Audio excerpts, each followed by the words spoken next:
pati sa personal mo na buhay, would you say? Kasi ibang-iba ka ngayon, kumpara siguro last year or 2 years ago, na parang, syempre, somehow na susubaybayan ka namin, nakikita namin yung mga social media posting mo and everything.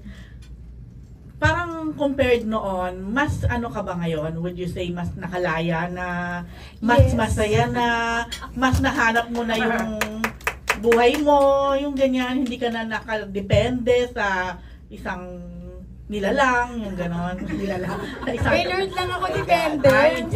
Amen to that. Pero I'm so happy and thankful po talaga ngayon. And mas nai-enjoy ko po yung pagiging nanay, single parent na kailangan habang lumalaki na po yung mga anak ko and mga babae pa po.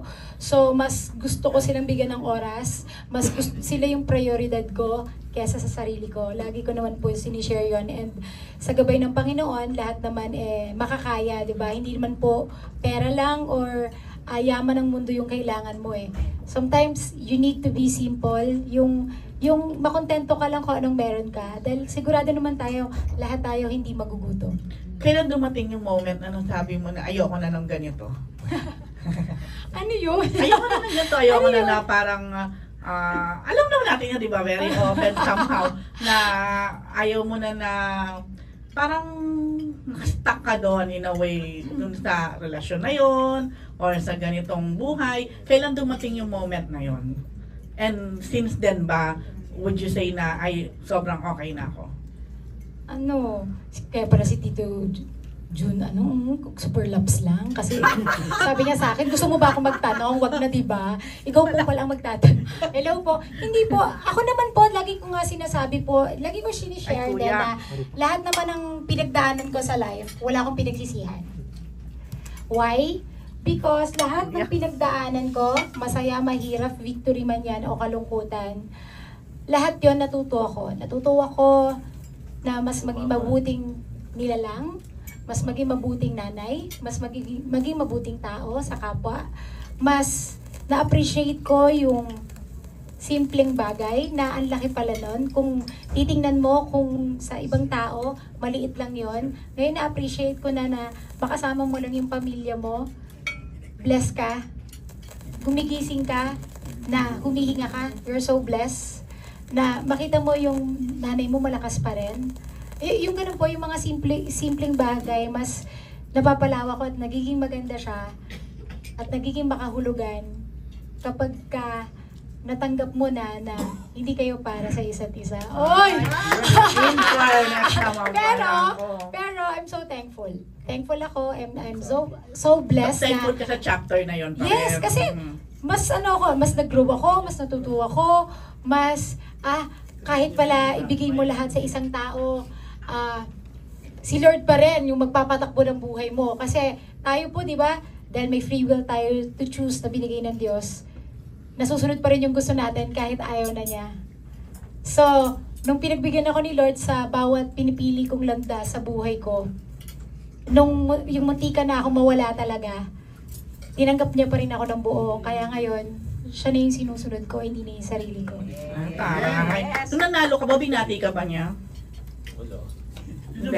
Sino ba yun siya? Sasabihin ko talaga, syempre we all know.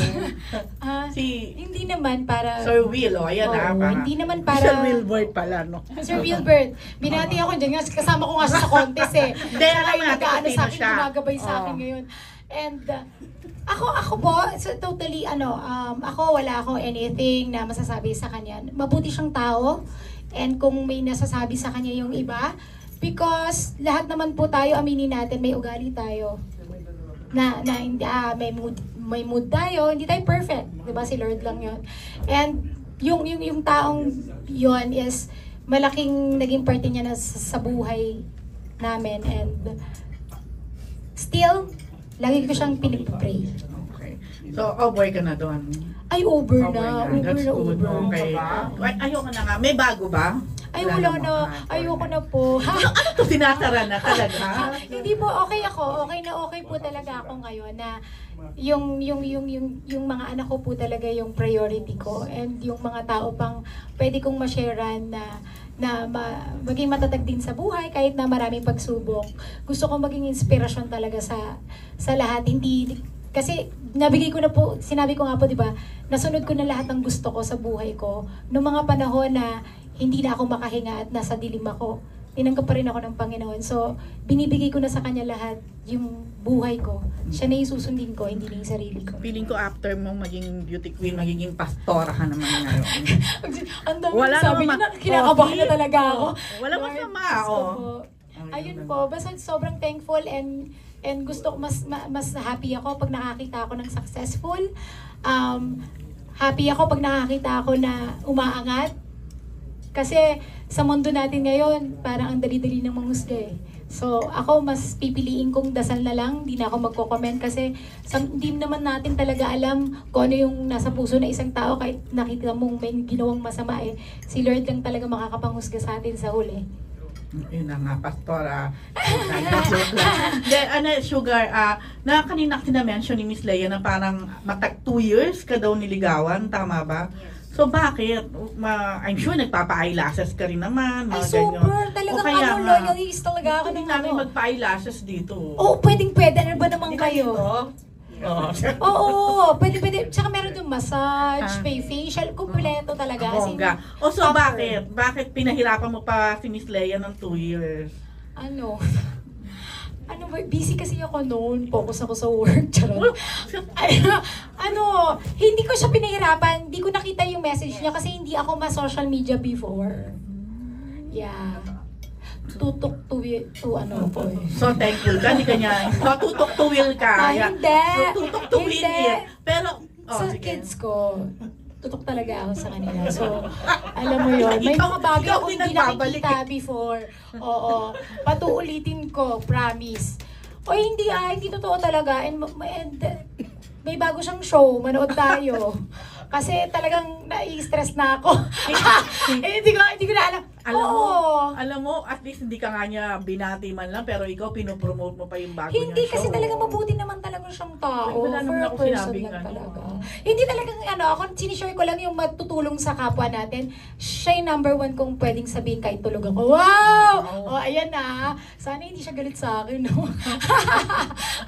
Ayun. Ayun na. Anyway,